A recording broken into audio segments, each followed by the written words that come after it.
اسی طرح کی مزید ویڈیوز دیکھنے کے لیے ہمارے یوٹیوب چینل کو سبسکرائب کریں۔ ناظرین کرام، یہ دنیا ایک آزمائش ہے۔ اس دنیا میں رب کائنات اپنی مخلوق کو مختلف انداز سے آزماتا ہے۔ کوئی دکھوں کی بھٹی میں جل جل کر زندگی کی گاڑی کو گھسیٹ رہا ہے تو کوئی خوشی کی شادیانے بجا رہا ہے، یہاں تک کہ ان آزمائشوں سے اللہ پاک کے معصوم انبیاء کرام کو بھی چھوٹ حاصل نہ ہو سکی۔ اللہ کے برگزیدہ نبی حضرت سلیمان علیہ السلام، جن کی حکومت نہ صرف زمین کی تمام تر مخلوقات پر تھی بلکہ ہوا کو بھی ان کے لیے مسخر کر دیا گیا تھا، ان کو بھی ان تکلیف دہ آزمائشوں سے گزرنا پڑا۔ ناظرین گرامی، حضرت سلیمان علیہ السلام حضرت داؤد علیہ السلام کے بیٹے تھے۔ آپ کے مشہور قصوں میں سے ایک قصہ ہے کہ آپ کو ایک بحری جزیرے کے جابر بادشاہ کے بارے میں معلوم ہوا کہ وہ اپنی رعایا پر بہت ظلم اور تشدد کرتا ہے۔ رعایا کو اس بادشاہ کے ظلم سے آزاد کروانے کے لیے آپ علیہ السلام نے جنات اور اپنی فوج کے لشکر کو تیار کیا اور جنگ کے لیے نکل پڑے۔ میدان جنگ میں بہت سے مشرک آپ کے مبارک ہاتھوں سے جہنم واصل ہوئے، جن میں بادشاہ بھی شامل تھا۔ جنگ میں فتح آپ کا مقدر بنی اور بہت سے قیدی ہاتھ لگے۔ ان قیدیوں میں بادشاہ کی بیٹی بھی شامل تھی۔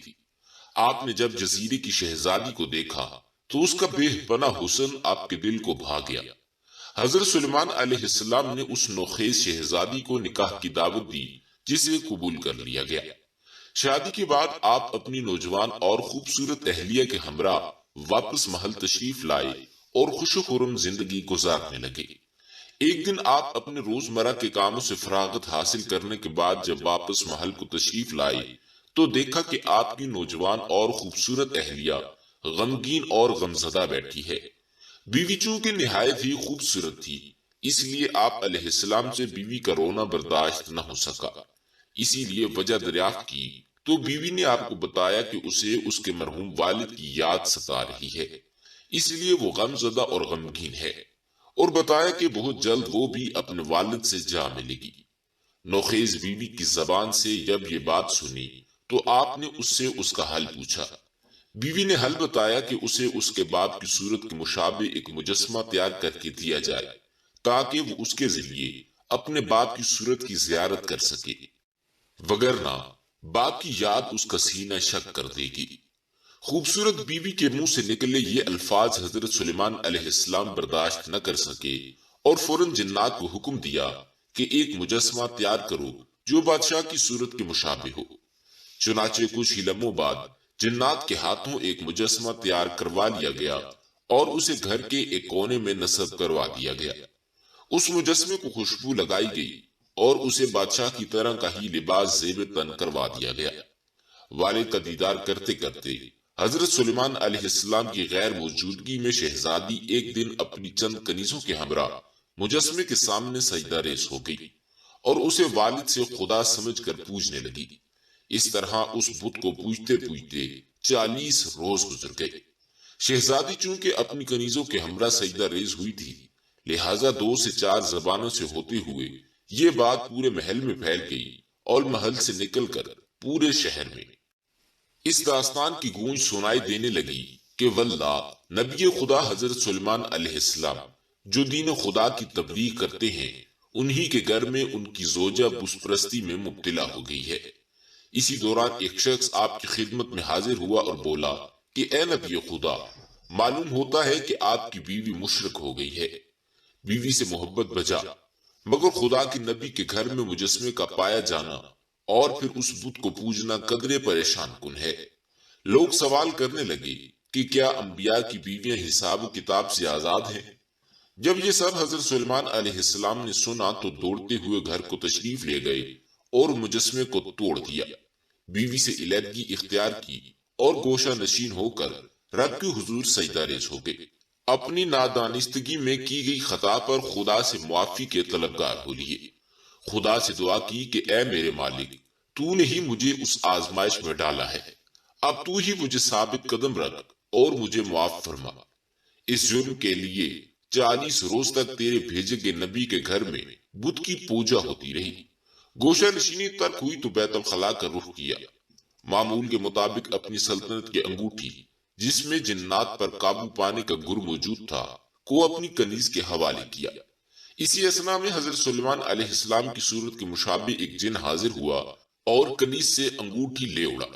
حضرت سلیمان علیہ السلام نے جب تخت پر جن کو براجمان دیکھا تو بنا احتجاج کیے محل سے نکل پڑے، اور انجانے راستے پر چلتے چلتے جب سفر طویل ہوا تو آپ علیہ السلام پر بھوک اور پیاس غالب آنے لگی۔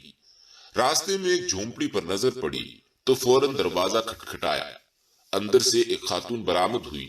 آپ نے اس سے تھوڑی دیر سستانے کے لیے جگہ مانگی اور ساتھ ہی بھوک اور پیاس کو مٹانے کے لیے زاد راہ کی بھی درخواست کی۔ اس خاتون نے عذر پیش کیا کہ میرا خاوند گھر نہیں، لہذا گھر کے اندر داخل ہونے کی اجازت نہیں دے سکتی، البتہ بھوک کو مٹانے کے لیے باسی روٹی پیش کر دی۔ باسی روٹی نوش فرمانے کے بعد حضرت سلیمان علیہ السلام جھونپڑی کے باہر ہی آرام فرمانے لگے۔ خاتون کا خاوند جب گھر واپس آیا تو کیا دیکھتا ہے کہ ایک اجنبی شخص لیٹا پڑا ہے، جبکہ اس کے سر کی جانب ایک سانپ بیٹھا اس کی رکھوالی کر رہا ہے۔ اس شخص نے جب قریب جا کر غور سے دیکھا تو معلوم ہوا کہ حضرت سلیمان علیہ السلام آرام فرما رہے ہیں۔ اس شخص نے آ کر آپ کو اٹھایا اور اپنے گھر کے اندر لے گیا اور آپ کی تواضع کی۔ آپ کے حالات سے جانکاری حاصل کرنے کے بعد اس شخص نے اپنی ایک نہایت ہی خوبصورت ترین بیٹی آپ کے نکاح میں دے دی۔ آپ نے 3 دن خیمے میں قیام کیا اور رزق کمانے کے لیے مشیروں کے ساتھ نکل پڑے۔ ادھر آپ کی سلطنت اور تخت پر قابض جن کے بدعمال کی بدولت بہت جلد عوام یہ جان گئی کہ یہ حضرت سلیمان علیہ السلام نہیں بلکہ ان کے مشابہ کوئی اور شخص یا جن ہے۔ محض 40 دن ہی میں جن کی بدامنی کے باعث عوام اس جن کی حکمرانی سے تنگ آ گئے اور جن کو اپنی جان کے لالے پڑ گئے۔ اپنی جان کو بچانے کے لیے وہ جن بھاگ کھڑا ہوا اور بھاگتے وقت حضرت سلیمان علیہ السلام کی اس انگوٹھی کو سمندر میں پھینک دیا۔ خداوند تعالی کے حکم سے مچھلی نے اس انگوٹھی کو نگل لیا، اور وہی مچھلی جس نے آپ علیہ السلام کی اس انگوٹھی کو نگلا تھا، حضرت سلیمان علیہ السلام اور آپ کے ساتھ ہی مچھروں کے بچھائے گئے مچھلیاں پڑنے والے جال میں پھنس گئی۔ حصہ بانٹتے وقت وہی مچھلی آپ علیہ السلام کے حصے میں آئی۔ حضرت سلیمان علیہ السلام نے گھر آ کر مچھلی کو پکانے کی غرض سے اپنی بیوی کے حوالے کیا۔ آپ کی بیوی نے جب مچھلی کا پیٹ چاک کیا تو اندر سے وہی انگوٹھی برآمد ہوئی۔ بیوی نے وہ انگوٹھی آپ علیہ السلام کو دکھائی، جسے دیکھ کر آپ سجدہ ریز ہوئے اور خداوند تعالیٰ کے حضور سجدہ شکر بجا لائے، جس نے آپ کی توبہ کو قبول کرتے ہوئے آپ علیہ السلام کو آزمائش میں سرخرو کیا۔ حضرت سلیمان علیہ السلام نے اس تمام کڑی آزمائش کو صبر اور استقامت سے برداشت کیا، نہ کہ مخلوق کے سامنے واویلا کیا، اور آپ نے یہ درس دیا کہ کیسی بھی بڑی آفت یا مصیبت کیوں نہ پڑے، خلقت کے سامنے واویلا کرنے کے بجائے خالق کے سامنے سجدہ ریز ہو کر آنسو بہا لینا بہتر ہے۔ اللہ تعالیٰ سے دعا ہے کہ وہ تمام مسلمانوں کو سخت آزمائشوں میں بھی رب العالمین کا شکر ادا کرنے کی ہمت اور توفیق عطا فرمائے، آمین۔